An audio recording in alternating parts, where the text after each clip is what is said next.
Hi guys, so welcome to part 2 of my narcissistic mother story and कल जो मैंने part 1 डाला था उसमें मैंने अपनी मम्मी की काफ़ी सारी करामातें बताई जो वो किया करती थी हमें हर्ट करने के लिए, हमें परेशान करने के लिए।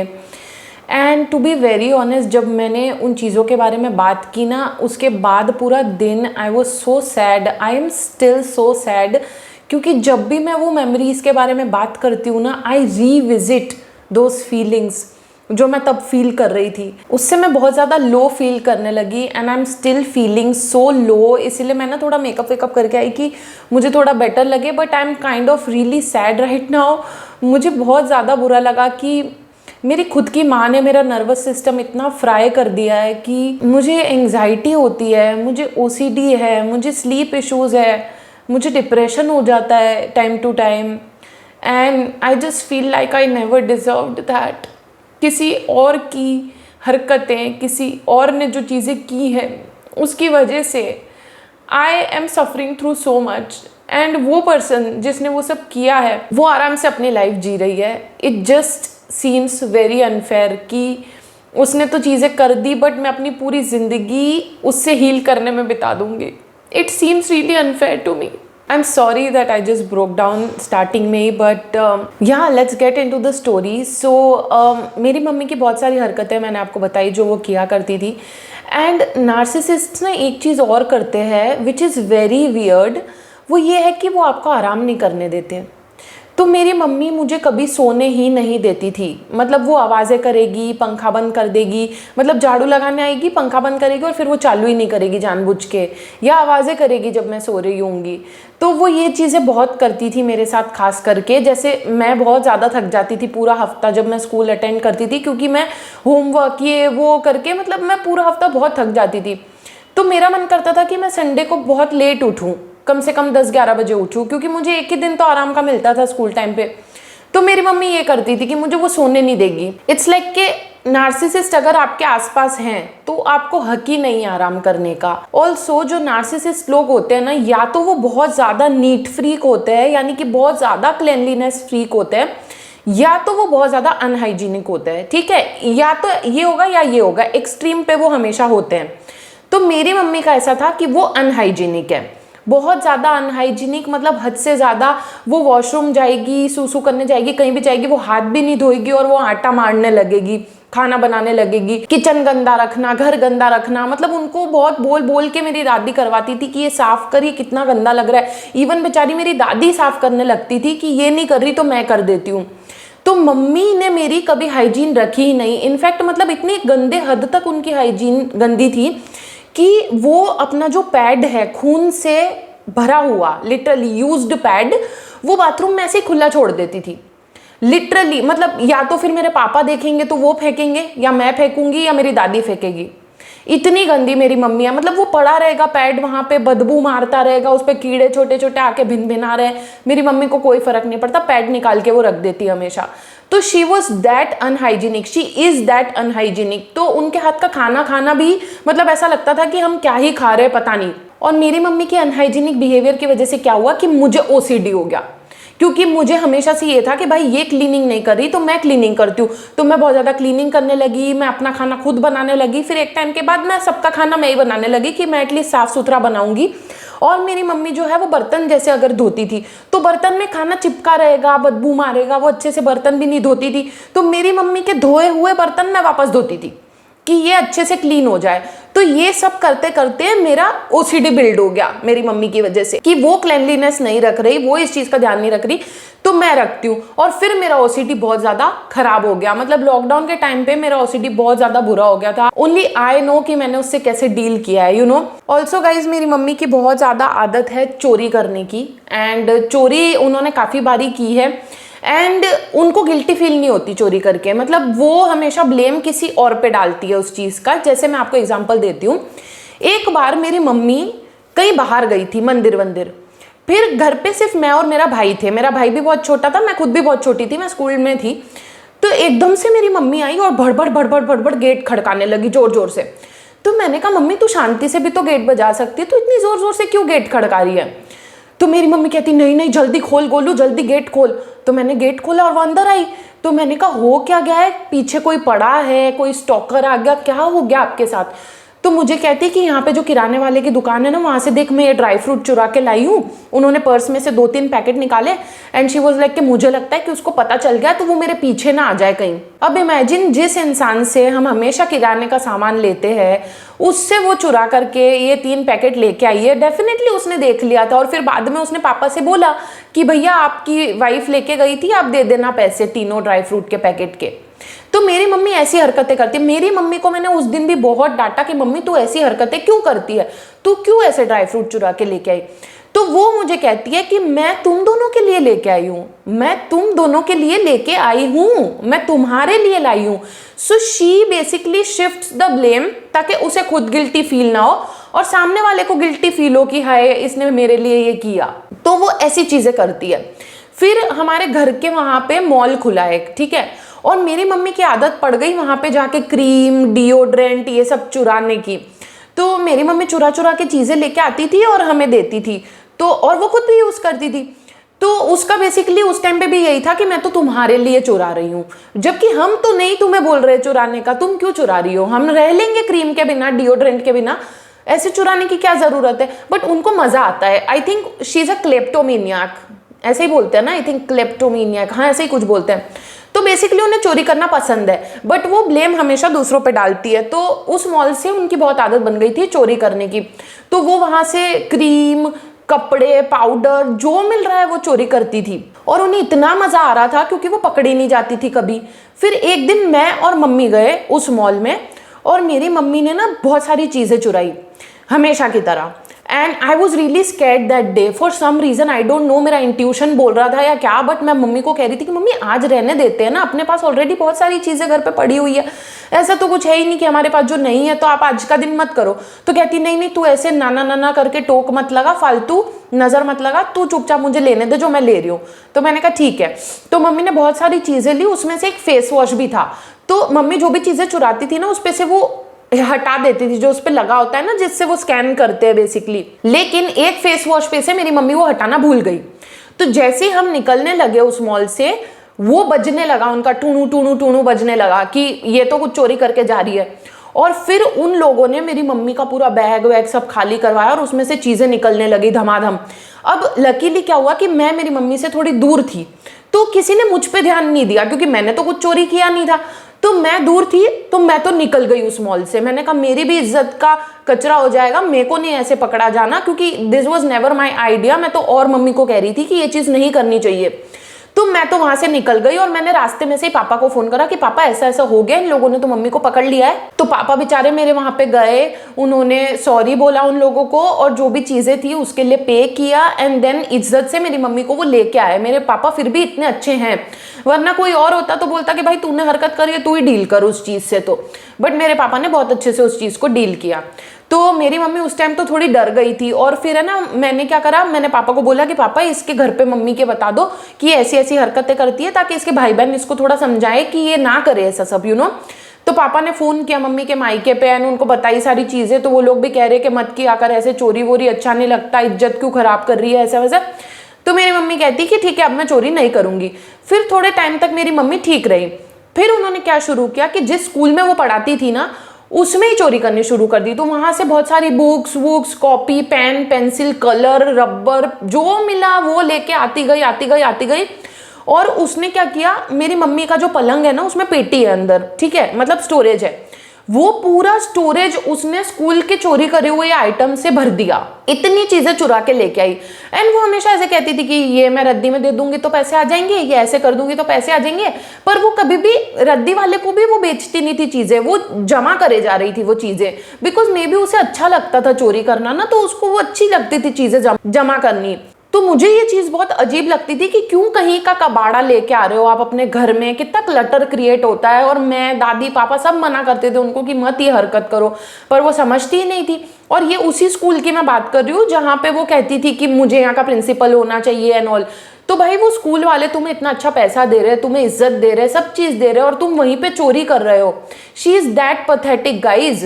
मतलब सोचो ना आप, ये कैसी औरत है, नार्सिसिस्टिक है, ये चोर है, ये अनहाइजीनिक है, ये लोगों के घर तोड़वाती है, ये अपने ही बच्चों को, अपने ही परिवार को प्यार से नहीं रखती। मतलब ये किस लेवल की औरत होगी आप इमेजिन करो। और फिर भी समाज में इस औरत की पूरी इज्जत है, सब उसको पसंद करते हैं, सब यूं सोचते हैं कि इससे अच्छी औरत तो कोई है ही नहीं। इस लेवल का मैनिपुलेशन करते हैं नार्सिसिस्ट। अगर आप उनसे मिलोगे ना, they will be so charming, आपको लगेगा कि इससे अच्छा इंसान कोई हो ही नहीं सकता।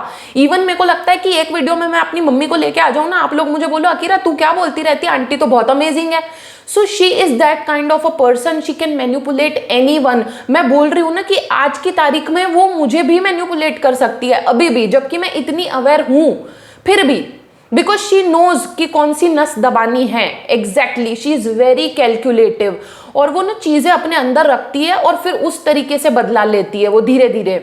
वो गुस्सा नहीं करती, मेरी मम्मी कभी गुस्सा नहीं करती, गुस्सा नहीं वो करती, वो बदला लेती है। आप समझ रहे हो। ऑल्सो गाइज, ये सारी चीजें कम थी तो मेरी मम्मी का जो कैरेक्टर है वो भी गड़बड़ है। शुरू से मैंने बचपन से देखा है कि मेरी mummy is very hungry for money and male attention. और अगर कोई आदमी पैसे वाला उस औरत को दिख जाए तो वो फ्लर्ट कर करके पागल हो जाएगी। और मुझे तो ऐसा लगता है कि एक्चुअली अमीर भी नहीं, बस आदमी होना चाहिए, वो उतने में ही खुश हो जाती है। जब मैं छोटी थी, मैं 9th स्टैंडर्ड में थी, मुझे अभी भी याद है, हमारे वहाँ पे एक दूध वाला आता था राजू। वो जवान था, ठीक है, मतलब 28-29 की उसकी एज रहती होगी। मेरी मम्मी उससे फ्रैंक हो गई, उससे फ्लर्ट करने लगी दूध लेते लेते। फिर मम्मी ने उसका नंबर ले लिया और फिर मेरी मम्मी क्या करती थी, मेरे जो पापा है ना और जो मेरी दादी है, वो मेरी मम्मी को फोन वोन नहीं देते थे, अलाउ नहीं करते थे ज्यादा उसको फोन पे बात करने के लिए। उस जमाने में तो फोन वोन उतना कॉमन नहीं था, हमारे घर में एक ही फोन था। तो मेरे दादी और पापा मेरी मम्मी को फोन पे ज्यादा बात नहीं करने देते थे, फोन देते ही नहीं थे, क्योंकि जब भी इसको फोन मिलता था ये कुछ ना कुछ कांड करती थी, ठीक है। तो मेरी मम्मी क्या करती थी, सुबह सुबह जल्दी उठती थी 5-6 बजे, है ना, 5-6 बजे उठ के मेरी दादी के पास से फोन चुरा के लेके आती थी, क्योंकि दादी सो रही होती थी।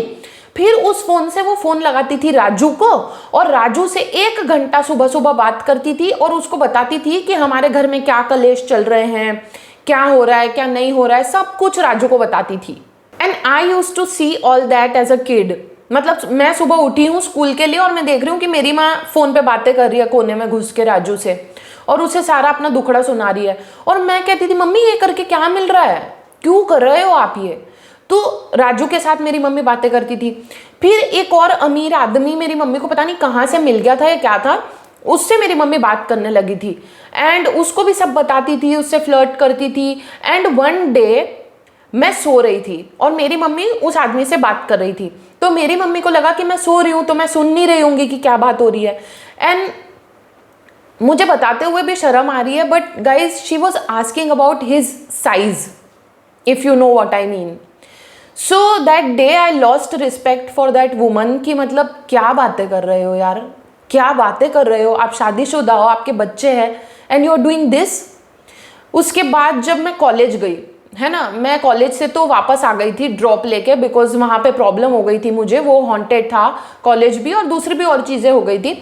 तो मैं ड्रॉप लेके उस कॉलेज से आ गई थी एंड जब मैं कॉलेज छोड़ के आई ना तो काफ़ी हमारे पैसे अटक गए थे वहाँ पे। वो कुछ ऐसा अमाउंट था जो वो देने से मना कर रहे थे कॉलेज वाले कि हम ये रिफंड नहीं करेंगे। तो मेरे पापा मम्मी वहाँ पे गए थे बात करने कि भाई हम गरीब है, प्लीज़ हमें रिफंड दे दो करके। तो मेरे मम्मी पापा ने वहाँ के जो ट्रस्टी थे कॉलेज के उनसे बात की थी। तो मेरी मम्मी ने देखा कि ट्रस्टी तो मतलब ठीक ठाक एज का आदमी है और पैसे वाला भी है, तो मेरी मम्मी ने उसका नंबर रख लिया। और मेरी मम्मी में ये टैलेंट है कि वो किसी के भी कितने भी नंबर याद कर सकती है, तो उन्होंने तब के तभी वो नंबर याद कर लिया। फिर जब मेरी मम्मी वापस आई तो उस ट्रस्टी से बात करने लगी रोज, क्योंकि वो अमीर है और आदमी है, तो मेरी मम्मी उससे भी बात करती रही। उससे भी 1 आध साल तक मेरी मम्मी ने बात की। तो बेसिकली बहुत ज़्यादा बुराइयां मेरी मम्मी में थी। उसके साथ साथ ये एक और बुराई भी ऐड हो गई कि भाई अब उनका कैरेक्टर भी साफ नहीं है। And guys trust me, this is very scary. जो उनका ये ऐसा कैरेक्टर है ना, ये बहुत स्कैरी है। मुझे ना कल को ऐसा डर लगता है कि मैं शादी वादी करूंगी और मेरा पति होगा ना, तो मेरी माँ उस पर भी डोरे डालने लगेगी। क्योंकि मेरे जो मेल फ्रेंड्स होते थे ना, मेरी मम्मी उनसे भी बड़ी ब्लश कर करके बातें करती थी। तो मुझे हमेशा ये लगता है कि मैं अपने पति से मेरी मम्मी को मिलवाऊंगी ही नहीं, क्योंकि अगर मैं उससे मिलवाऊंगी इसको तो या तो वो उस पर डोरे डालेगी या फिर उसके कान भरेगी ताकि वो मुझे मिसट्रीट करे। एंड मुझे ऐसा एक लड़की का कमेंट आया भी था and she was telling me कि मेरी माँ भी नार्सिसिस्टिक है, वो मेरे पति के कान भरती हैं और उससे मुझे मार खिलवाती हैं।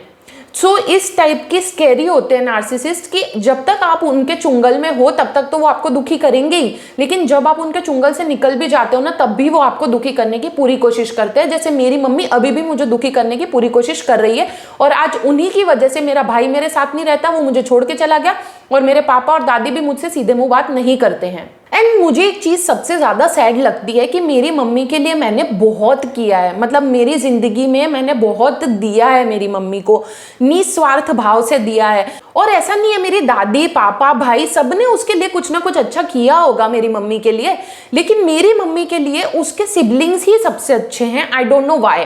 वो चाहे इसको मारे पीटे उल्टा बोले, लेकिन उसके सिबलिंग्स हमेशा उसके लिए अच्छे रहेंगे और हम हमेशा बुरे रहेंगे। पता नहीं क्या ट्विस्टेड सा डायनामिक है इन लोगों का। मेरी मम्मी का फ्रैक्चर हुआ था 2018 या 2019 में, आई डोंट इवन रिमेंबर। तो उनका पैर जब फ्रैक्चर हुआ तब उनके कोई भी सिबलिंग्स देखने तक नहीं आए, विजिट करने ही नहीं आए हमारी सिटी। देवर लाइक कि कितना दूर है, कौन इतना टिकट भाड़ा देगा, हम तो नहीं आ रहे। पर उस टाइम पे मैंने उस औरत की सूसू पॉटी साफ की, मैंने उसको नहलाया, मैं उसको क्लीन रखती थी पूरा, मैं उसको लिपस्टिक लगाती थी कि आपको अच्छा लगेगा, अगर आप थोड़े रेडी हो गए तो आपको अच्छा लगेगा। मैं उस औरत को पूरा टाइम देती थी, उसके पास रहती थी, उसके साथ यूट्यूब वीडियोस देखती थी ताकि वो बोर ना हो, उसे बुरा ना लगे।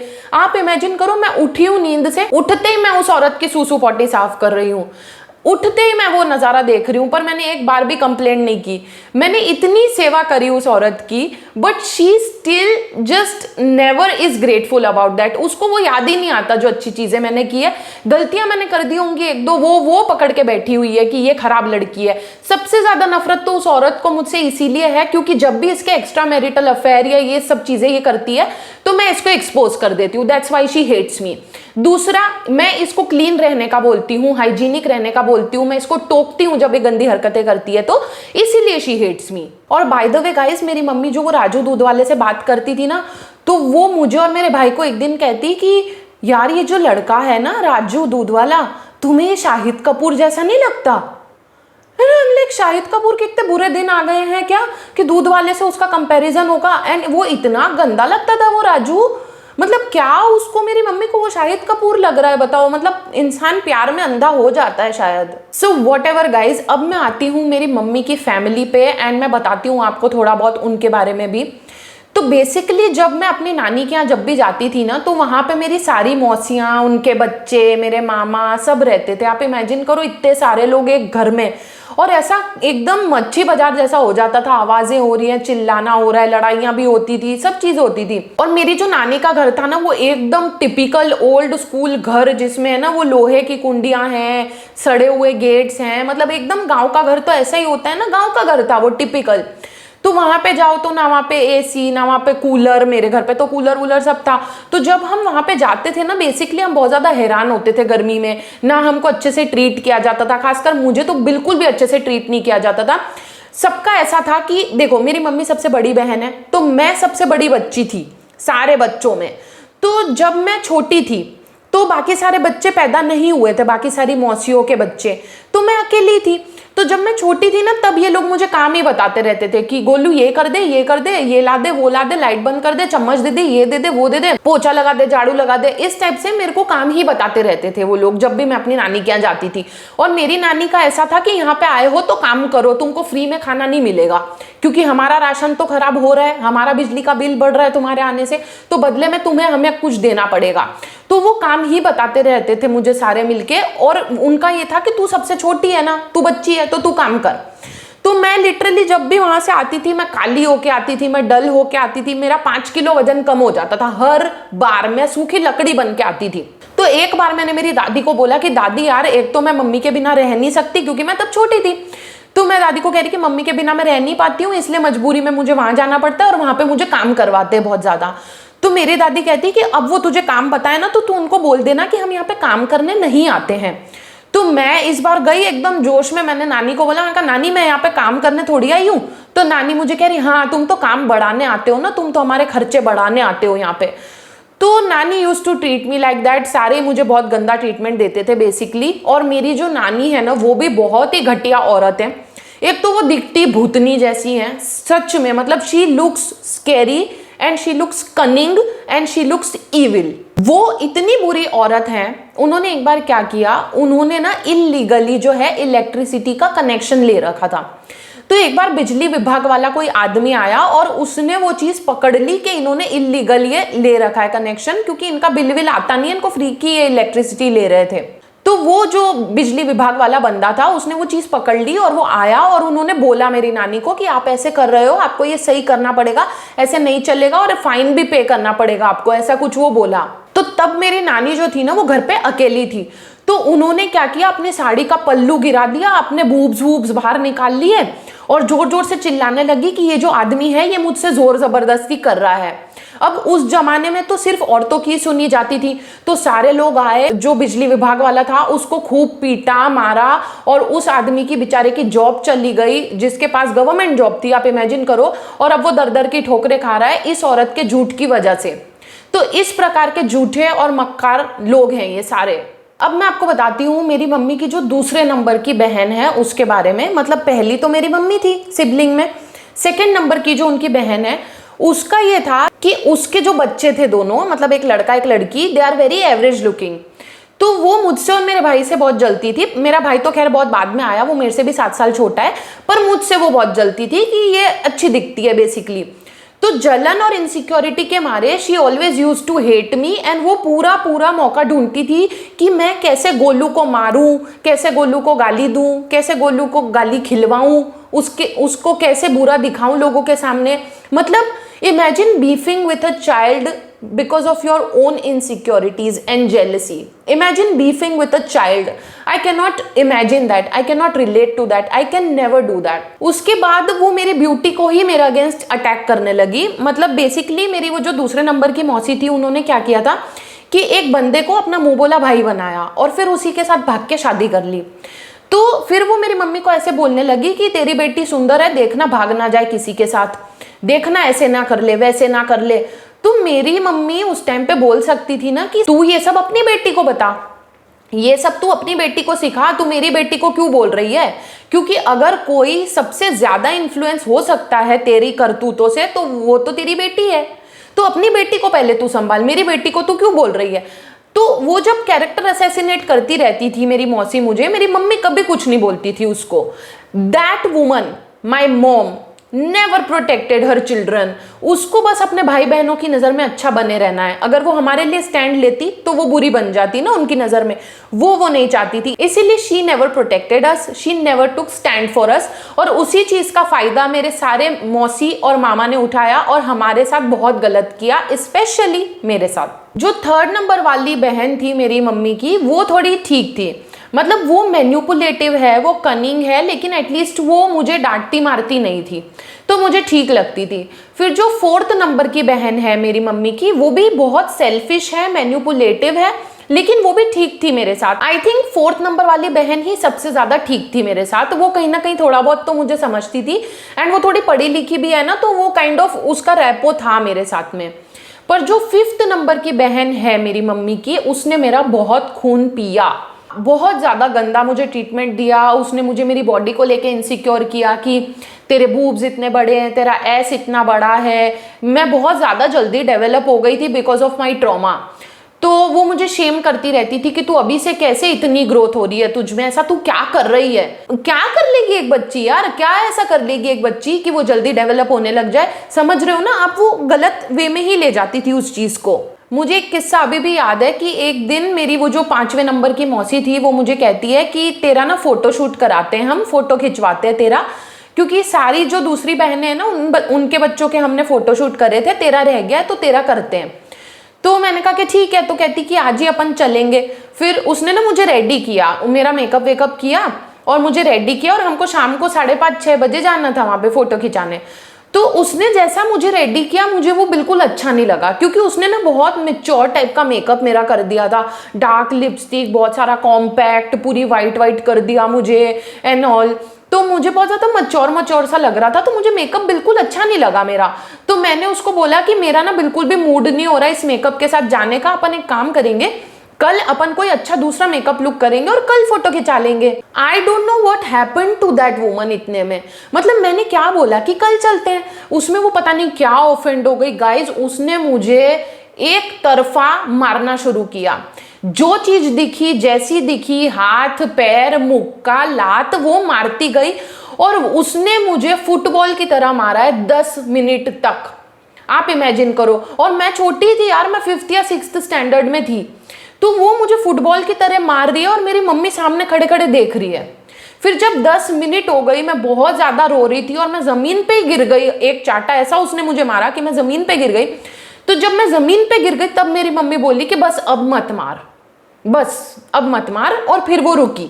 उसके बाद भी वो जो मेरी मौसी थी उसमें इतना ईगो है, मुझे कह रही है कि आंसू पोंछ अपने, वापस से अपन मेकअप रीटच करेंगे और फोटो तो आज के आज ही लेंगे।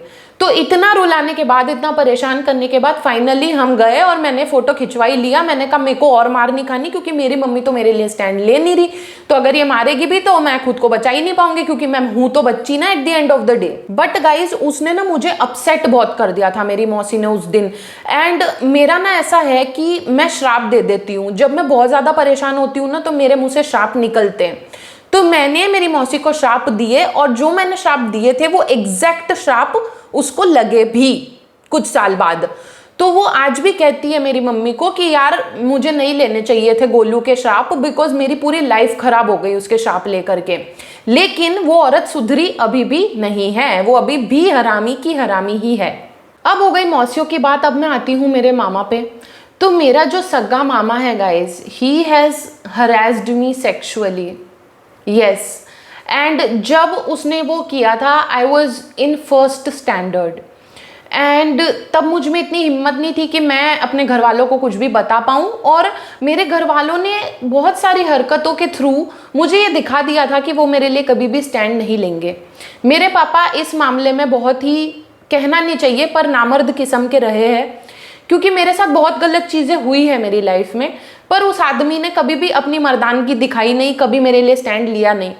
और मेरे सगे मामा ने अगर मुझे सेक्सुअली हरास किया है तो मेरी मम्मी भी मेरे लिए स्टैंड ले सकती थी, लेकिन मेरी मम्मी ने नहीं लिया। मेरी मम्मी अभी भी उस आदमी से इतने ही प्यार से बात करती है। तो कहीं ना कहीं मेरा दिल बहुत टूटता है ये सोच करके कि इन लोगों ने एक बेटी पैदा कर दी, पर उसको प्रोटेक्ट करने का जिगरा नहीं था इनमें। अगर इनमें जिगरा होता ना मुझे प्रोटेक्ट करने का, तो कहीं ना कहीं मुझे ऐसा लगता है कि मेरे साथ ये सब गलत चीज़ें जो आदमियों ने की वो करते ही नहीं। क्योंकि ये जो लोग होते हैं ना, जो हरास करते हैं बच्चों को, वो देखते हैं कि इनके पेरेंट्स कितने सॉलिड हैं। They always pick their victim very carefully. वो हमेशा सोचते हैं कि हम इसको पिक करेंगे ना तो उसके रेपरकशंस ज़्यादा बुरे नहीं होंगे। तो क्योंकि मेरे मम्मी पापा की रेपो ऐसी ही थी ज़माने में कि ये लल्लू हैं, ये कभी स्टैंड नहीं लेते हैं, इसीलिए लोगों ने मुझ पे हाथ डाला, मेरे साथ गलत चीज़ें की। वरना मेरे साथ ये सब गलत होता ही नहीं अगर मेरा बाप मर्द होता। एंड गाइज, मतलब ट्रस्ट मी, जब मेरे मामा ने मेरे साथ ये सब चीज़ें करनी शुरू करी ना, जब मुझे उसने सेक्सुअली हैरेस करना शुरू किया, I never wanted to go to that place. Basically मैं नहीं चाहती थी अपनी नानी के यहाँ जाना उसके बाद से। बट क्या हुआ कि मेरा भाई भी पैदा हो गया था तब, तो वो बहुत छोटा था और वो रहता नहीं था मम्मी के बिना। तो मुझे ये लगता था कि मम्मी तो इसका ध्यान रखेगी नहीं वहाँ पे, तो इसका ध्यान कौन रखेगा। तो उस चक्कर में, उसको प्रोटेक्ट करने के चक्कर में मैं फिर भी वहाँ जाया करती थी। और फिर मेरा मामा मुझे और परेशान करता था, हरेस करता था, ट्रिगर करता था, मारता था, पीटता था, मुझे गालियाँ देता था। एंड मैं वो सारा कुछ सहती थी because I just wanted to protect my brother.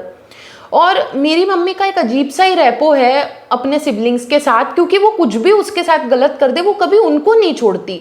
चाहे उसकी फैमिली बिखर जाए, चाहे उसके बच्चे उससे बात करना बंद कर दे, पति सास कोई भी बात करना बंद कर दे, बट वो अपने भाई बहनों को नहीं छोड़ती। जबकि उसके भाई बहनों ने उसे मारा है, पीटा है, उल्टे बोल बोले हैं, लेकिन कभी भी मेरी मम्मी अपने सिबलिंग्स की बुराई हमारे पास नहीं करती, बट हमारी बुराइयां बिल्कुल बिल्कुल सारी की सारी बुराइयां वो बराबर करती है अपने सिबलिंग्स को। और जैसे ही मैंने और मेरे भाई ने थोड़ा होश संभाला, हम समझ गए थे कि भाई इसके सिबलिंग्स तो पागल हैं, they are such bad people.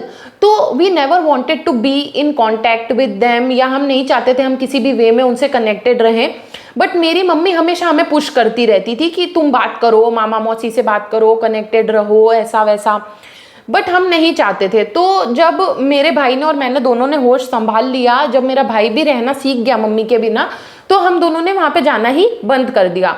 तो हमारा यही था कि भाई अब हम वहाँ पे जाएंगे ही नहीं, तो इनको हमारी लाइफ के बारे में कुछ पता ही नहीं चलेगा और हम अपना जीवन जिए। मम्मी को जाना है तो जाए, कोई फर्क नहीं पड़ता नानी के यहाँ पे। पर मेरी मम्मी क्या करती थी कि हमारी सारी इन्फॉर्मेशन जाके वहाँ पे बताया करती थी, मतलब इन्फॉर्मेशन लीक करती थी बेसिकली। तो हमें वो चीज़ बिल्कुल भी अच्छी नहीं लगती थी। तो हमने बहुत सारी चीज़ें तो मम्मी से भी छुपानी शुरू कर दी कि वो वहाँ जाके ना बता दे, क्योंकि इट्स लाइक कि वो लोग हमारे दुश्मन है और वो उनको जाके हमारी इन्फॉर्मेशन दे रही है, and we were not comfortable with that fact at all. और उन लोगों को, मेरे मामा मौसी वगैरह को, हमारी जो है चीज़ें ना बताने का एक कारण ये भी था कि जैसे उन्हें कोई चीज़ पता चलती थी हमारी लाइफ खराब ही हो जाती थी। मतलब जैसे मेरी मम्मी को मैंने बोला कि आप उनको मत बताना कि मैं सीए कर रही हूँ। अब जब तक मैं सीए कर रही थी और उन लोगों को नहीं पता था, मेरा सीए बहुत अच्छा चल रहा था। पर जैसे ही मेरी मम्मी ने वहाँ पे लीक की डिटेल, वैसे ही मेरा सीए का मुझे छोड़ देना पड़ा। वो वैसी प्रॉब्लम क्रिएट होनी शुरू हो गई जैसे उन्होंने बताया। तो वो लोग, मुझे ऐसा लगता है काला जादू या कुछ तो वो लोग करते हैं, क्योंकि उनके वहाँ पे ये सब चीज़ें होती भी हैं, मैंने देखा है। तो वो कुछ तो कर देते थे जिससे मेरा करियर खराब हो गया पूरा ही। और इसी कारण से हम लोग मम्मी को बोलते थे कि मत बताओ उनको चीजें, क्या फर्क पड़ता है ना बताओ तो, क्या फर्क पड़ता है आप ना बताओ उनको कि मैं सीए कर रही हूँ, तो बोल दो कि मैं बीकॉम कर रही हूँ, क्या फर्क पड़ता है, कुछ भी बोल दो, झूठ बोल दो, उन्हें क्या पता है। लेकिन मेरी मम्मी कुछ भी कर ले, जमाने से झूठ बोल ले, लेकिन अपने सिबलिंग से नहीं बोल सकती। तो उन्होंने बता दिया कि मैं सीए कर रही हूँ, और जैसे ही बताया मेरा सीए बंद। ऑल्सो गाइज, जब लॉकडाउन लगा, हमारी मम्मी ने हमें इतना डिप्रेस कर दिया, मुझे और मेरे भाई को, मतलब एंग्जाइटी से भर दिया। मतलब रोज कलेश हो रहे हैं, वो सफाई नहीं रख रही, कोरोना है फिर भी मतलब बाहर जा रही है बिना मास्क के, हाथ भी नहीं धो रही, सैनिटाइज भी नहीं कर रही। And we were so scared कि यार तू बीमारी लेके आएगी और कहीं हमारी वाट ना लग जाए, क्योंकि ये बहुत अनफेयर है ना कि हम तो बाहर जा नहीं रहे, जहाँ तुम रहे हो, और तुम अगर बीमारी लेके आ गए तो वाट हमारी भी लगनी है। तो मैं और मेरा भाई पूरा दिन इसी एंजाइटी में रहते थे। हम सैनिटाइज कर रहे हैं, क्लीन कर रहे हैं, we are making sure everyone is washing their hands, we are making sure कि कोई फालतू में घर के बाहर ना निकले, मास्क के बिना बाहर ना निकले। तो बहुत ज़्यादा चीज़ें, specially me, I was micro managing every single little thing, and मैं हमेशा हाई अलर्ट पे ही रहती थी कि मेरे घर वाले कोई भी गलती ना करे, स्पेशली माई मॉम, क्योंकि वो जानबूझ के ये सब चीज़ें कर रही थी, बिकॉज शी न्यू कि इन सब चीज़ों से मैं ट्रिगर हो रही हूँ, मैं परेशान हो रही हूँ, मैं रो रही हूँ, एंड शी लव्स दैट। सो जब ये पीरियड ज़्यादा चल गया लॉकडाउन वाला, मैं और मेरा भाई दोनों डिप्रेस हो गए। मेरी तो हालत बहुत ही ख़राब थी, कॉन्स्टेंट एंग्जाइटी में हम लोग रहते थे, तो नींद बिल्कुल भी नहीं आती थी। और लॉकडाउन के टाइम पे सबका ही स्लीप शेड्यूल ख़राब हो गया था। तो मैं और मेरा भाई बहुत ज़्यादा लेट उठते थे, आई थिंक 1-2 बजे तक हम उठते थे। तो मेरी मम्मी हम दोनों का एक दिन फोटो खींच रही है और अपने भाई बहनों को भेज रही है कि देखो ये दोनों अभी तक सो रहे हैं, कितने नालायक हैं, ऐसा वैसा। अरे भाई, बाहर लॉकडाउन लगा पड़ा है, नालायक क्या उसमें, हम उठ के क्या कर लेंगे बताओ। मतलब क्या ही चाह रही थी, समझ भी नहीं रही है कि भाई ये लोग एंग्शियस हैं, डिप्रेस्ड हैं, इनको इंसोम्निया हो रहा है, मैं इनको सोने दूं। चलो तुम जो भी है यार, एटलीस्ट हमारी फोटो खींच के तो मत भेजो अपने भाई बहनों को। मतलब हमारी प्राइवेसी का इन्वेजन कर रहे हो आप एक तरीके से। एंड उस दिन जैसे ही हमें पता चला कि मम्मी ने ये हरकत की है, क्योंकि समहाउ आई डोंट नो, मेरे भाई ने उसका फोन लिया मम्मी का, एंड उसने देखा कि ये तो फोटो भेज रही है हमारे पीठ पीछे। मुझे इतना धक्का लगा कि मतलब ये कल को कुछ भी भेज देगी यार, कुछ भी भेज सकती है ये फोटो खींच के। मैं बहुत ज्यादा टेंशन में आ गई, क्योंकि मैंने तब एक ऐसा केस भी सुना था जिसमें एक औरत ने अपनी ही बेटी का एमएमएस लीक कर दिया था, जस्ट बिकॉज उसको अपनी मम्मी के एक्स्ट्रा मैरिटल अफेयर के बारे में पता चल गया था। तो वो उसको ब्लैकमेल कर रही थी कि इसकी नहाती हुई, मतलब वीडियो उसने बाथरूम में बना ली थी, एंड उसको ब्लैकमेल कर रही थी खुद की बच्ची को कि ये लीक कर दूंगी अगर तूने मेरे अफेयर के बारे में बताया तो इस प्रकार का ये ज़माना हो चुका है। तो हम बहुत ज़्यादा डर गए थे, फिर हम डर में ही रहते थे। और फिर मैं और मेरा भाई क्या करते थे, अगर हम हैं रूम में, हम टीवी भी देख रहे हैं, कुछ भी कर रहे हैं, अगर हम गेट बंद ही रखते थे हमारा, क्योंकि हमें इतना डर लगता था कि ये पता नहीं ये औरत क्या कर देगी। मतलब अपने ही घर में हम इतना डर डर के रहने लगे थे इसकी वजह से।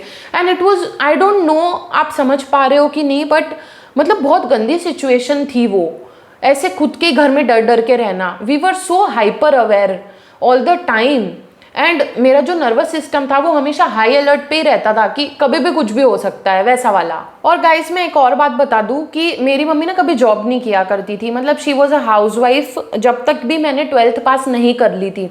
जब मैंने 12th पास कर ली उसके भी आई थिंक 1 साल बाद मेरी मम्मी ने टीचिंग करनी शुरू करी। एंड जैसे ही मेरी मम्मी टीचिंग शुरू की और उन्होंने थोड़ा बहुत कमाना शुरू किया, she completely got disconnected from the family. फिर उनको हमारी किसी की कुछ पड़ी ही नहीं थी। मतलब वो स्कूल जाएगी, उसके कॉन्टैक्ट्स में आदमियों के नंबर भरे पड़े हैं, उनसे बात कर रही है, दूसरी स्कूल की औरतों के साथ घूम रही है, किट्टी में जा रही है, रात को 9-10 बजे घर पे आ रही है, स्कूल से आ रही है तो आके मुझसे और दादी से पूछ रही है कि क्या बनाया है। इमेजिन, वो हमसे पूछ रही कि खाने में क्या बना है। मतलब वो बना के भी नहीं जाती थी और उनको टेंशन भी नहीं थी कि ये लोग क्या खाएंगे। रात को भी जब वो किट्टी से लेट आती थी तो वो तो खा पी के आती थी, उनको चिंता ही नहीं थी कि मतलब ये लोग इतनी लेट हो गई है तो ये क्या खाना खाएंगे, क्या बनाएंगे। मैं भी तो छोटी ही थी तब, मुझे इतना ज़्यादा मैं खाना नहीं बनाती थी, हालांकि मुझे आता है बचपन से, पर तब उतना मैं बनाया नहीं करती थी। पर मेरी मम्मी को टेंशन ही नहीं होती थी कि यार ये लोग क्या खाएंगे। और जब वो किट्टी से आती भी थी लेट लेट तो वो पूछती भी नहीं थी कि तुम लोगों ने क्या खाया, खा भी लिया या नहीं खाया। बहुत ज़्यादा वो औरत डिस्कनेक्ट हो गई थी, उसको बाहर की दुनिया इतनी अच्छी लगने लगी थी कि वो उसमें एकदम रम गई थी कि भाई आदमियों से बात करो, औरतों के साथ घूमो, किट्टियों में जाओ, मस्ती मजाक करो। तो ये जो लाइफ हो गई मेरी मम्मी की जॉब के बाद, वो उसमें बहुत खुश रहने लगी, क्योंकि उन्हें एनीवेज हमसे तो मतलब था ही नहीं। तो बस बाहर घूमो फिरो, अपने भाई बहनों से मिलके अपने परिवार वालों की बुराई करो, यही उनकी लाइफ बन गई। एंड माइंड यू गाइज, मेरी मम्मी में बिल्कुल भी प्रोफेशनलिज्म नहीं है, बिल्कुल भी मैनर्स नहीं है। मैंने आपको एक स्टोरी टाइम बताई थी ना, जिसमें मैं और मेरी मम्मी दोनों इंटरव्यू के लिए गए थे सेम स्कूल में। तो वहाँ पे भी वो जो लड़की थी, मैंने लड़की का भी स्टोरी टाइम बनाया था ना, ये वाले स्टोरी टाइम की बेसिकली मैं बात कर रही हूँ। तो उसमें भी वो एक पतली सी लड़की थी बेसिकली। तो वो जो पतली लड़की थी ना, लेट्स कॉल हर दिव्या, ठीक है। तो दिव्या का जो पति था राहुल, दिव्या ने बताया था अपना स्टोरी कि मेरा पति है राहुल है, ऐसा है वैसा है। तो मेरी मम्मी कह रही कि दिव्या तू तो बहुत पतली है, बहुत हड्डी वाली है, तू तो एकदम ही बिल्कुल। तो राहुल रोता होगा रोज रात को। ऐसी बातें मेरी मम्मी कर रही है स्कूल के प्रीमाइसिस में अपनी फेलो टीचर के साथ। बताओ, इतनी गंदी बातें, अश्लील बातें, मतलब बिल्कुल भी उस औरत में मैनर्स ही नहीं है। सो एनीवेज भाई, 2020 से शुरू हो गया था मेरा और मेरे भाई का परेशान होना हमारी मम्मी से। मतलब हम बहुत दुखी हो गए थे। मैंने एक स्टोरी टाइम भी बनाई है, जो मेरी ओल्डेस्ट स्टोरी टाइम है ना, आप वो देखना, जो सबसे पहली वाली स्टोरी टाइम है, उसमें भी मैं यही बोल रही हूँ। वो 2021 की स्टोरी टाइम है, उसमें भी मैं यही बोल रही हूँ कि हम हमारी फैमिली से परेशान हैं। मतलब ये इस चीज़ का प्रूफ है कि मैं सच बोल रही हूँ। तो मेरी मम्मी ने जो लॉकडाउन के बाद अपना विकराल रूप दिखाया ना, उससे पूरी फैमिली परेशान हो गई, और खासकर मैं और मेरा भाई। मेरी मम्मी पागल हो गई थी भाई, वो लड़ाई करने लगी थी, कलेश करने लगी थी, एंड वो फिजिकल होने लगी थी। She was getting physical with me, my brother. मेरे पापा को भी मारा उसने, और मेरी दादी को भी एक दिन कुकर से मारा है मेरी मम्मी ने। And I have proof of all this. मेरे पास सबके सारे फोटोज हैं कि इस औरत ने सबको मारा है। इस घर में जितने मेंबर है सबको इस औरत ने मारा है। एंड मैंने आपको बोला ना कि ये बहुत गंदा खाना बना के खिला रही थी हमको। तो 2020 से तो मैंने मेरा और मेरे भाई का खाना बनाना शुरू कर दिया था। मतलब हम लोग खाते ही नहीं थे मम्मी के हाथ का, मैं ही बनाती थी और हम दोनों वो ही खाते थे। फिर 2022 से मैंने सबका ही बनाना शुरू कर दिया था, तो सबके लिए मैं ही बनाती थी। तो सब खुश रहते थे कि क्लीन खाना मिल रहा है, टेस्टी खाना मिल रहा है, तो everyone was happy. Also guys, मेरी मम्मी एक चीज और करती थी कि वो हर त्योहार हमारा बिगाड़ती थी। हर त्योहार, राखी हो, दिवाली तो स्पेशली मेरी मम्मी बिगाड़ती ही थी। तो पता नहीं त्योहार के टाइम पे मेरी मम्मी को क्या हो जाता है कि वो उस टाइम हमें खुश रहने ही नहीं देती। So me and my brother we literally started hating all the festivals, क्योंकि हमें ऐसा लगा कि यार खुश ही नहीं रह पाते हम तो फेस्टिवल पे। तो हम कोई फेस्टिवल अब मनाते ही नहीं, हमें एक्साइटमेंट ही नहीं रहती, क्योंकि इसने इतना बुरा ट्रॉमा एसोसिएट कर दिया है हर त्योहार से। एंड गाइस 2020 से ही जो धीरे धीरे मेरी मम्मी चीज़ें करने लगी ना, उससे मुझे, मेरे भाई को मेरी मम्मी का असली चेहरा समझ आने लगा। क्योंकि उससे पहले तो हमें लगता था कि मम्मी अच्छी है, क्योंकि उसने इस तरीके से हमें मैनिपुलेट कर रखा था कि हमें हमारे पापा दादी बुरे लगते थे, हमें लगता था मम्मी अच्छी है। तो जैसे ही 2020 आया और ये सब चीज़ें होने लगी, हम दोनों को समझ आने लगा कि एक्चुअली गलत इंसान ये है। तो हमने उसके लिए लड़ना छोड़ दिया, उसकी साइड लेनी छोड़ दी और उस पर इमोशनल इन्वेस्टमेंट करनी बिल्कुल ही छोड़ दी। तो वो और ज़्यादा पिनक गई हम पे और ज़्यादा हम दोनों को वो हेट करने लगी। और ये जो हरकतें करती थी ना यार, हम उससे इतने परेशान हो गए थे कि मैंने कई बार इसके मायके में फ़ोन किया मम्मी के कि यार इसको समझाओ, ये ऐसी ऐसी हरकतें कर रही है। एंड वो लोग हमारे मुंह पे तो बहुत अच्छी बात करते थे कि नहीं तुझे ऐसे नहीं करना चाहिए बहन, तू क्यों अपने परिवार के साथ ऐसे कर रही है, ये वो, मतलब हमारे सामने वो मम्मी को समझाते थे, लेकिन पीठ पीछे मेरी मम्मी को शह देते थे कि कर तू तो और कर, हम बैठे हैं ना, तू तो और कलेश कर, कोई दिक्कत नहीं है। बिकॉज इनहेरेंटली कहीं ना कहीं अंदर से they all hate her, they all hate each other actually. तो वो चाहते हैं कि मेरी मम्मी का घर खराब हो, इसीलिए वो शह दिया करते थे मेरी मम्मी को कि तू तो कर कलेश, कोई दिक्कत नहीं है। उसके बाद गाइस 2022 में आई डोंट नो क्या ऐसा होने लगा, बट मेरी मम्मी बहुत कलेश करती थी और उन कलेश में उसके भाई बहन भी इन्वॉल्व हो जाते थे और मेरी मम्मी की साइड ले लेके उसको और उकसाते थे कि तू और लड़ अपने घर वालों से। तो मेरी मम्मी और लड़ती थी, समझे। अब हुआ क्या कि मुझे बहुत गुस्सा आया मेरे सारे मामा मौसी वगैरह पे कि तुम क्यों हमारा घर खराब करने पे तुले हुए हो, और मेरे घर में मैं सबकी प्रोटेक्टर हूँ, मेरा प्रोटेक्टर कोई नहीं है। तो जब ये सब चीजें हो रही थी, मैं उन लोगों से लड़ रही थी to keep my family together कि तुम लोग क्यों चढ़ा रहे हो मेरी मम्मी को, यू नो। तो मैं उन लोगों से लड़ रही हूँ, वो मुझे गंदी चीजें बोल रहे हैं, गालियां दे रहे हैं, वो मुझे धंधे वाली बोल रहे हैं, उल्टा पुल्टा जो मुंह में आ रहा बोल रहे हैं। मुझे बहुत गुस्सा आया, मैंने भी दी उनको गालियां, मैंने भी उल्टा पुल्टा बोला और मैंने बहुत श्राप दिए उन लोगों को। उसके बाद हमने रिक्वेस्ट की मम्मी से हाथ जोड़ के कि मम्मी प्लीज तू इन लोगों से बात बंद कर दे, ये तुझे चढ़ाते हैं, तुझे उकसाते हैं, प्लीज 1 साल एक्सपेरिमेंट करके देख, इनसे बात मत कर, इनको कट ऑफ कर दे। मैंने मम्मी को बोला, मैंने कहा मम्मी तुझे क्या इनके प्यार की जरूरत है, मैं तुझे दूंगी सारा प्यार यार, मैं बहुत प्यार करूंगी तुझे, पर तू 1 साल इनसे बात मत कर एटलीस्ट। तो पूरा 2023 मेरी मम्मी ने उन लोगों से बात नहीं की and 2023 was the best year of my and my brothers life, क्योंकि हम एक्चुअली में खुश थे, कोई हमें परेशान नहीं कर रहा था, we were chilling, we were happy. And actually मुझे समझ आ रहा था कि ये लोग जो मेरे मम्मी के सिबलिंग्स हैं वो सबसे ज़्यादा बड़ी जड़ हैं सारी प्रॉब्लम्स की। तो मेरी मम्मी 1 साल तो अपने प्रॉमिस पे रही, उन्होंने नहीं बात की उन लोगों से एंड सब कुछ बहुत अच्छा था। मैं बहुत ज़्यादा स्पिरिचुअल हो गई थी, मैं बहुत कोशिश कर रही थी मेरा और मेरी मम्मी का रिलेशनशिप हील करने की, और कहीं ना कहीं मुझे ऐसा लग रहा था कि हील हो भी रहा है, प्यार से रहने लगे थे हम एक दूसरे के साथ। तो मुझे लगा कि फाइनली सब ठीक हो गया है, लेकिन ऐसा नहीं था। सो उसके बाद गाइस 23 में सब कुछ ठीक हुआ एंड जैसे ही 2024 आया मेरी वाट लग गई, मेरी तबीयत बिगड़ी और ऐसी बिगड़ी कि ठीक होने का नाम ही नहीं ले रही थी। डॉक्टरों के मैं चक्कर लगा रही हूँ, मुझे एंग्जाइटी अटैक्स आ रहे हैं, मैं बेहोश हो रही हूँ एंग्जाइटी के मारे, मुझे पैनिक अटैक आ रहे हैं, मैं सो नहीं रही हूँ 6-6 दिन तक, मुझे नींद की गोलियां लेनी पड़ रही है और मैं नींद की गोली लेके भी सिर्फ 3-4 घंटे सो पा रही हूँ। ऐसी मेरी हालत खराब हो गई थी, मैं इतनी बीमार हो गई।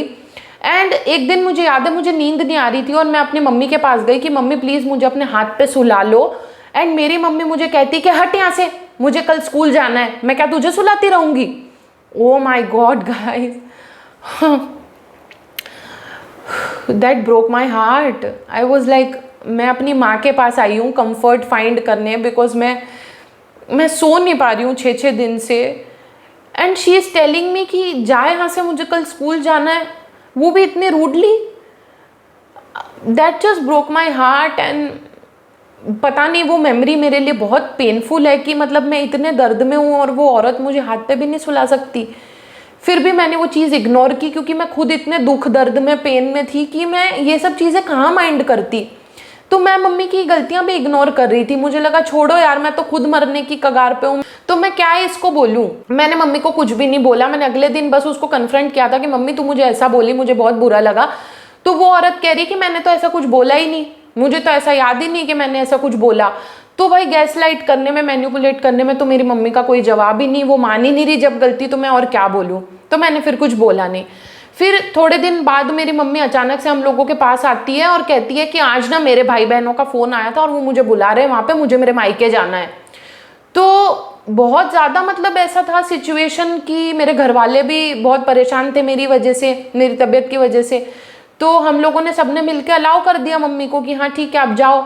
तो मैंने मम्मी को यही बोला कि मम्मा आप अपने मायके जा रहे हो, कोई प्रॉब्लम नहीं है, आप खुश रहो, आप इंजॉय करना बहुत ज़्यादा वहाँ, लेकिन प्लीज़ मेरी तबीयत के बारे में उन लोगों को मत बताना कि मेरी तबीयत ख़राब है, क्योंकि वो मेरे दुश्मन है और वो खुश हो जाएंगे अगर आप उनको ये चीज़ बताओगे तो मेरी मम्मी कहती है कोई बात नहीं, मैं बिल्कुल भी नहीं बताऊंगी, मुझे क्या करना तेरी तबीयत का बता के, इट्स ओके, तेरा सीक्रेट मेरे पास सेफ है।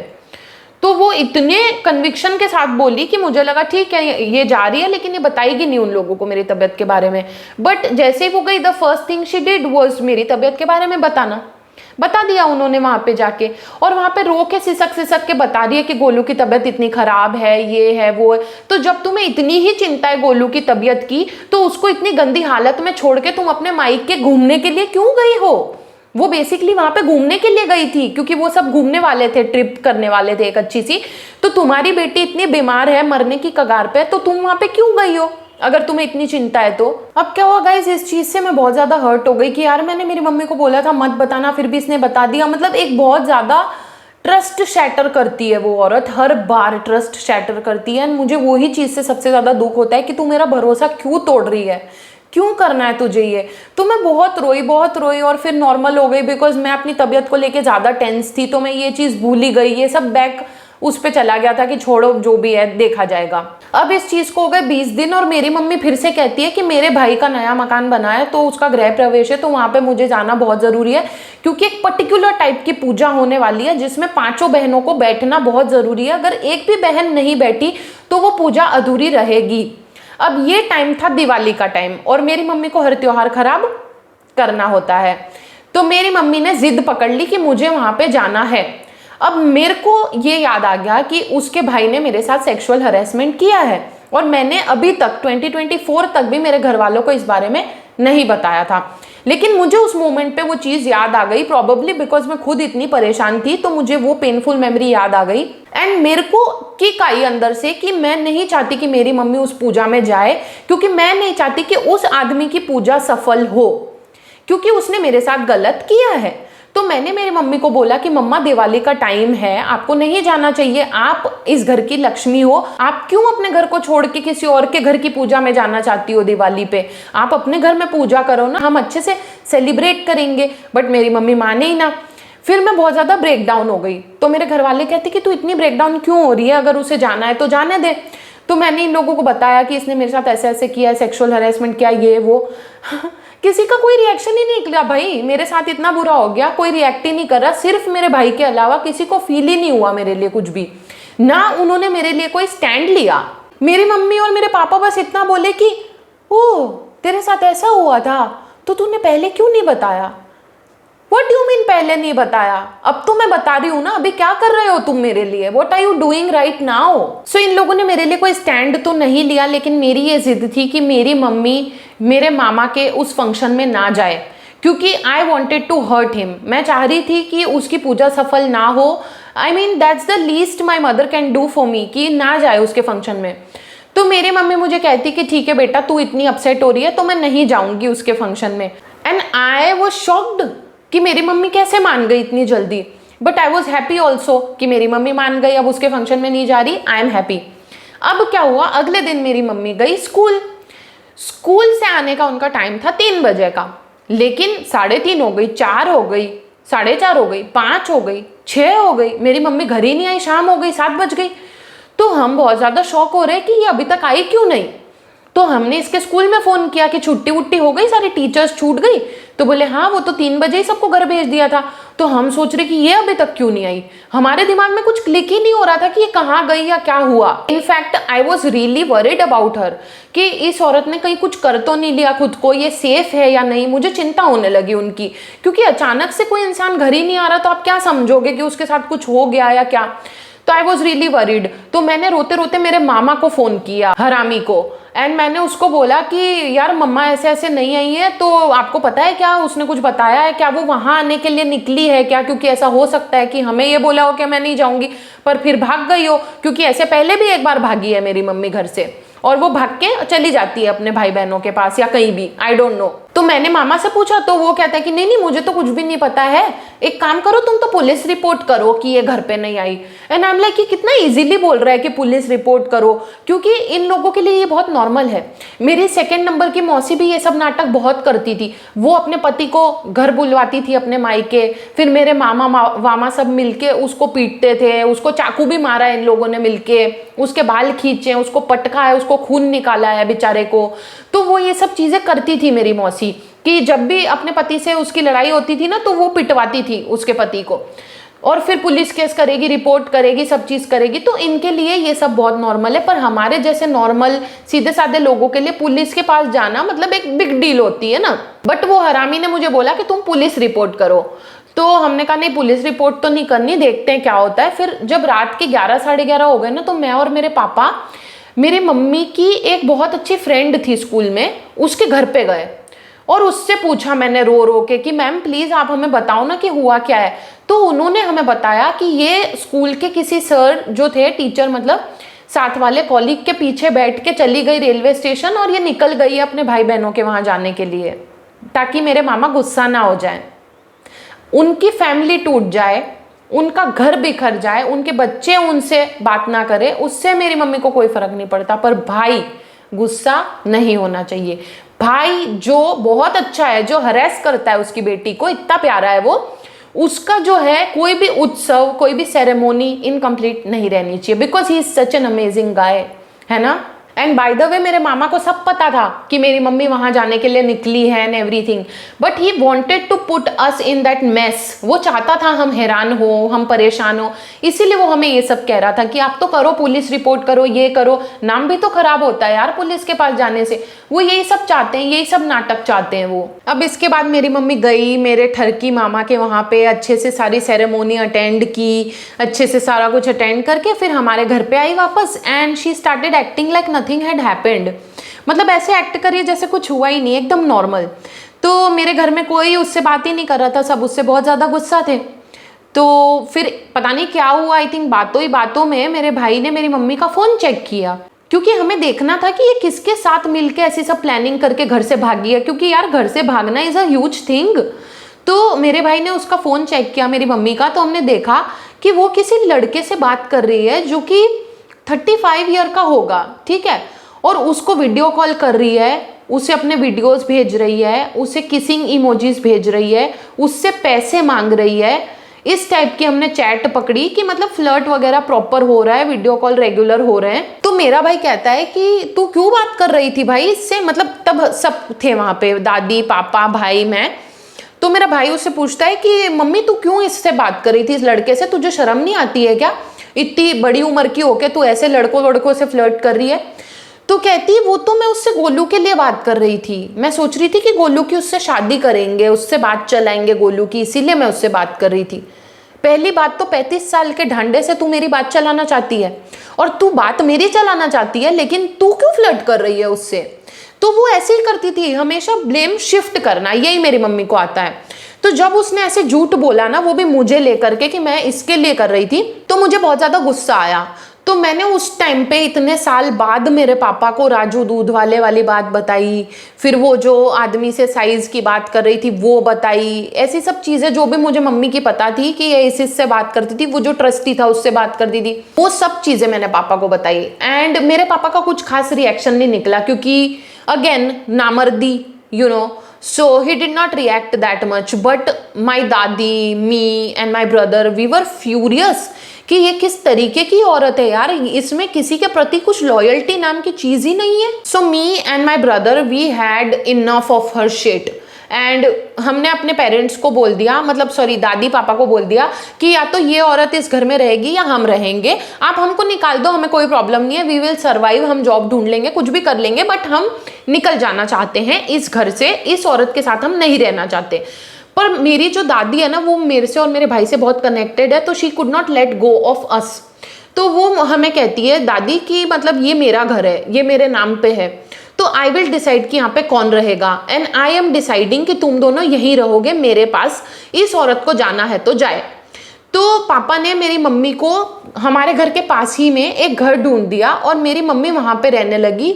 उनको ऐसा लगा होगा कि चलो थोड़े टाइम रह लेती हूँ, फिर जब चीज़ें ठंडी हो जाएगी वापस यहाँ पे आ जाऊंगी। तो रेंट से वो घर लेके मेरी मम्मी वहाँ पे रहने लगी और वो लिटरली वॉकिंग डिस्टेंस पे है मेरे घर से। तो वहाँ पे वो रहने लगी और रात को कहती कि मैं अकेले नहीं सो सकती, तो मेरे पापा जाते थे उसके पास सोने के लिए। And to be very honest I was judging my father कि आप पे वो चीट कर रही है, आपको शर्म नहीं आ रही, आप अभी भी उसके पास जा रहे हो सोने ताकि वो सो पाए, क्योंकि वो अकेले सो नहीं पाती है। बट वॉट एवर, हमारा ये था कि चलो भाई हमारे घर से तो ये नार्सिसिस्ट निकली, तो वी वर कहीं ना कहीं ओके। तो 2-3 दिन ऐसे निकले कि मेरी मम्मी वहाँ रह रही है और रात को बस पापा वहाँ पे सोने जा रहे हैं, एंड इस तरीके से 2-3 दिन निकल गए। चौथे दिन पे मेरी मम्मी आती है दोपहर में, गेट भड़बड़ भड़बड़ खड़का के हमारा, और घर में घुस जाती है ज़बरदस्ती और कहती है कि वहाँ पे मुझे नींद नहीं आ रही है, मुझे बहुत परेशानी सी हो रही है, मुझे नहीं वहाँ पे रहना, मुझे वापस से आप लोग इस घर में ले लो। तो हम कह रहे कि भाई ऐसे कैसे ले ले, आप इतने सालों से गलत हरकतें करते आए हो तो कभी ना कभी तो उसके रेपरकशंस झेलोगे कि नहीं झेलोगे। ऐसे थोड़ी होता है कि जब तुम आना चाहो तुम आ जाओ, जब तुम्हें मन कर रहा है तुम आदमियों के पीछे बैठ के भग जा रही हो। तो कहती नहीं नहीं तुम्हें मुझे रखना ही पड़ेगा इस घर में, तुम कौन होते हो मुझे इस घर से निकालने वाले, ये वो ऐसे करके वो गुस्सा करने लगी एकदम से। और फिर मेरी मम्मी ने क्या किया कि खुद की साड़ी ऐसे थोड़ी सी फाड़ दी, अपने बाल ऐसे वैसे कर दिए और बाहर निकली घर के भागते हुए, और सबको ये बोलने लगी कि हम इसको मार रहे हैं, मतलब ये चिल्लाने लगी, रोने पीटने लगी, एंड हम सब मिलके तीनों चारों इसको मार रहे हैं, ऐसे बोलने लगी है बाहर निकल के सबको। मतलब इतना झूठ, साफ झूठ एकदम मेरी मम्मी बोल देती है इजीली। तो जैसे ही मेरी मम्मी घर के बाहर निकली ना, मैं उसके पीछे पीछे गई और वो ऐसे सबको बोल रही है, सारे लोगों को, फ्लैट वालों को, सबको, बिल्डिंग वालों को निकाल के बोल रही है कि देखो इन्होंने मेरे साथ ऐसे किया, मेरी साड़ी फाड़ी, मेरे बाल खींचे, मुझे मारा। अब वो ऐसे झूठ बोलने लगी ना तो मुझे आया गुस्सा। तो मैंने बोल दिया सबको कि गाइस लिसन, इसका वो चल रहा है, एक्स्ट्रा मैरिटल अफेयर चल रहा है, देखो चैट देखो, मैं दिखाने लग गई ऐसे ऐसे कि देखो हमारे पास प्रूफ भी है, ये खुद गलत है, ये हमको झूठ बोल के फंसा रही है, ऐसा वैसा। अब नार्सिसिस्ट लोगों का ये रहता है कि उनको अपनी पब्लिक इमेज बहुत ज़्यादा प्यारी होती है। तो जैसे मैंने वो चीज़ की, जैसे मैंने उसका भांडा लोगों के सामने फोड़ा, वो वैसे ही ट्रिगर हो गई मेरी मम्मी। अब क्योंकि वो ट्रिगर हो गई थी तो वो सबके सामने कुछ तो ऐसा बोलेगी ना जिससे मैं गलत दिखूं। तो जैसे ही मैंने उसका भांडा फोड़ा, वो सबके सामने कहती है कि ये जो लड़की है ना, ये 1 नंबर की रंडी है और ये अपने भाई और अपने पापा के साथ सोती है। I could not believe my ears that she said that. जब मेरी मम्मी ने ये सेंटेंस बोला, मेरी बॉडी और मेरी कॉन्शियसनेस अलग हो गई। आई स्वेयर, मुझे ऐसा लगा कि मैं अपनी बॉडी से बाहर निकल चुकी हूँ। इतने गंदे स्टेट ऑफ पैनिक और एंजाइटी में मैं चली गई वो सेंटेंस सुन के। एंड वो जो सेंटेंस था, it kept repeating in my head and it kept haunting me so bad. तो जैसे ही उस औरत ने वो चीज़ बोली, मैंने गेट कर दिया बंद। मैंने कहा अब इस औरत की एंट्री इस घर में तो नहीं होनी चाहिए। बिकॉज क्या बोल रहे हो तुम कि मैं रंडी हूं और मैं अपने भाई और पापा के साथ सोती हूं? Are you for real? जैसे ही मैंने कुंडी बंद करी गेट की, मेरी मम्मी आ गई अपने विकराल रूप में और सीधा गई पुलिस स्टेशन। और पुलिस स्टेशन में जाके मन गढ़ंत कहानियां सुनाई, ये बुरा है, वो बुरा है, इसने मुझे मारा, उसने मुझे मारा, जो मन में आया मेरी मम्मी बोलती गई। फिर पुलिस स्टेशन से मेरे पापा को कॉल आया, मेरे पापा गए पुलिस स्टेशन एंड पुलिस जो थे वहाँ पे वो बहुत ज़्यादा अच्छे थे और इतने साल का उनको एक्सपीरियंस होगा ना, तो आई थिंक ही न्यू कि कौन सही है कौन गलत। तो उन्होंने मेरी मम्मी की एफआईआर जो है रजिस्टर की ही नहीं। उन्हें यही लगा कि भाई ये डोमेस्टिक मामला है, इसमें इतना ज़्यादा कुछ करना नहीं चाहिए। एंड उनको लगा कि कहीं ना कहीं मेरे पापा अच्छे इंसान है, तो उन्होंने समझा बुझा के घर भेज दिया। तो मेरी मम्मी को ये लग गया कि भाई अब तो कुछ दाल गलने ही नहीं वाली। तो वो घर पे आई और उसने अपना सारा सामान जो भी चाहिए था सब घर से लेके चली गई और वो अलग रहने लगी फाइनली। तब से, उस मोमेंट से, अब जैसे ही वो गई, it was kind of relieving that she has left. जो इंसान हमारे हर ट्रॉमा, हर प्रॉब्लम का रूट कॉज है, वो जा चुका है। तो we kind of felt better, but वो जिस तरीके का पैनिक और एंजाइटी हमारे मन में इंड्यूस करके गई थी, उससे बाहर आने में हमें बहुत ज़्यादा टाइम लगा गाइस। बहुत सारी रातें मैंने जाग जाग के निकाली, and that one sentence kept repeating in my head and I just could not forget about it. And मैं फॉरगिव नहीं कर पा रही थी मेरी मम्मी को, because I can never imagine saying that to a girl, and especially खुद के बच्चे को आप कैसे ऐसे बोल सकते हो, कैसे आप पब्लिकली कैरेक्टर असैसिनेट कर सकते हो फॉर नो रीज़न मैन। सो हाँ, मैं कह सकती हूँ कि उसके जाने से एक सेंस ऑफ रिलीफ आया। ऑफ कोर्स जो ट्रॉमा और वुंड्स उसने दिए हैं, आई डोंट नो कि वो इतनी जल्दी भर पाएंगे या नहीं भर पाएंगे, बट जैसे वो चली गई ना हमारे घर से, I just felt a sense of safety. That's what my brother also felt, कि हमें सेफ फील हुआ, क्योंकि जब वो आसपास होती थी हमें यही लगता था कि यार ये हमारी इन्फॉर्मेशन लीक करेगी, हमारी प्राइवेसी इन्वेड करेगी, ये पता नहीं क्या बोलेगी अपने भाइयों बहनों को, एंड मतलब बहुत ज़्यादा सोचना पड़ता था, बहुत ज़्यादा दिमाग लगाना पड़ता था। बट जैसे वो चली गई तो कहीं ना कहीं सेफ फील होना शुरू हुआ धीरे धीरे, और धीरे धीरे मुझे ऐसा लगा कि मेरी हाइपर विजिलेंस कम हो रही है। एंड जब वो चली गई ना, उसके बाद थोड़ा मेरा लाइफ के प्रति पैशन वापस आया, otherwise I was just surviving day to day. 2025 में मैंने अपना चैनल फाइनली शुरू किया, because that woman was not around me, क्योंकि जब वो वहाँ पे थी तब से मुझे करना था चैनल स्टार्ट, बट मैं नहीं करती थी, बिकॉज मुझे यही लगता था कि ये बता देगी अपने भाई बहनों को और फिर वो काला जादू करेंगे और फिर मेरा काम खराब हो जाएगा। क्योंकि वो लोग करते थे वो सारी चीजें, यू नो, वो जज भी करते थे, वो परेशान भी करते थे, वो सब चीजें करते थे। तो मैं नहीं चाहती थी कि मेरी मम्मी को पता चले कि मेरा चैनल है, क्योंकि वो सीधा अपने भाई बहनों को बताएगी। तो जब वो चली गई तो मैंने खुशी खुशी अपना चैनल खोल लिया। हालांकि 25 was also the hardest year of my life.